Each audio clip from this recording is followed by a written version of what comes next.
Okay, in this video I'm going to show you how to make a pretty basic chain. This is the kind of chain that I'm going to show you how to make. It's called a box chain, or a Great Queen's chain also, I guess is what it's also called. But it's got a really snake-like appearance to it, and the thing about this chain though is you have to make it out of, when you make it, it's going to be kind of bulky no matter what size of rings you use, unless you use really small rings. But with really small rings, it's really hard to cut small rings, because if you do it with the wrong kind of pliers or wire cutters, or if you try to cut too many at once, they will not be the right shape, and you'll have to just throw them away. But this is made out of 14 gauge 3/8 rings, so it's really, really big.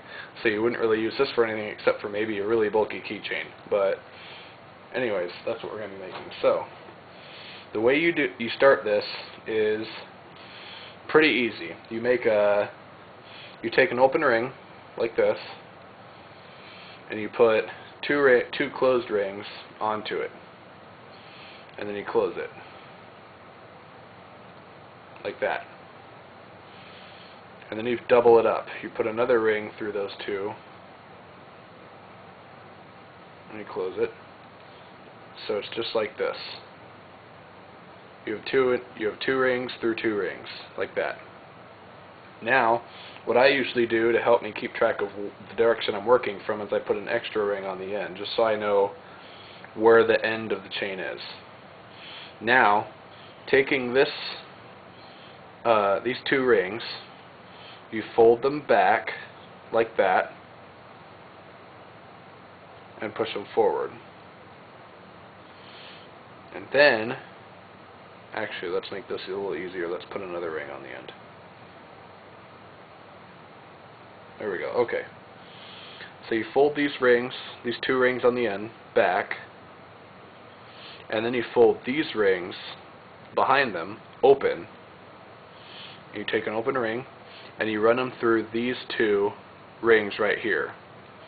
So just like this, through those two. And then you close it. And then you put another ring through the same way. And you close it. Now you have a little box spring or box chain unit like that. Now to continue the pattern, you just keep adding to the rings. So put two more rings through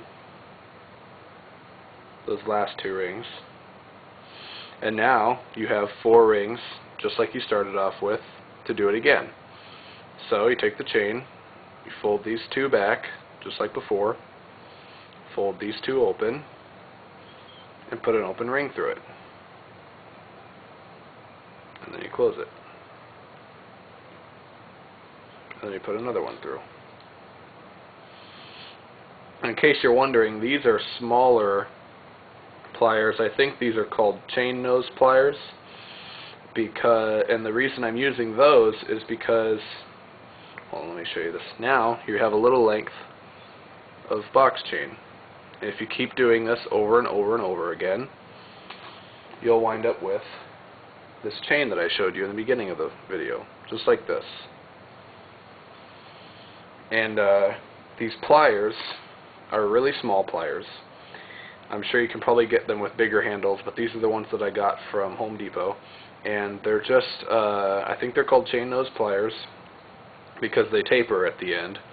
And what you can do with them is, I don't know if the camera can see this, but there are no teeth on the pliers. They're really smooth, and that is ideal for making jewelry because you don't want to scratch up the rings and make them look ugly, and if it's plated rings, you could scratch the plate off the outside and you could see what, the ring that's in the inside of the ring, what it's actually coated with, will scrape off if you have teeth on your pliers.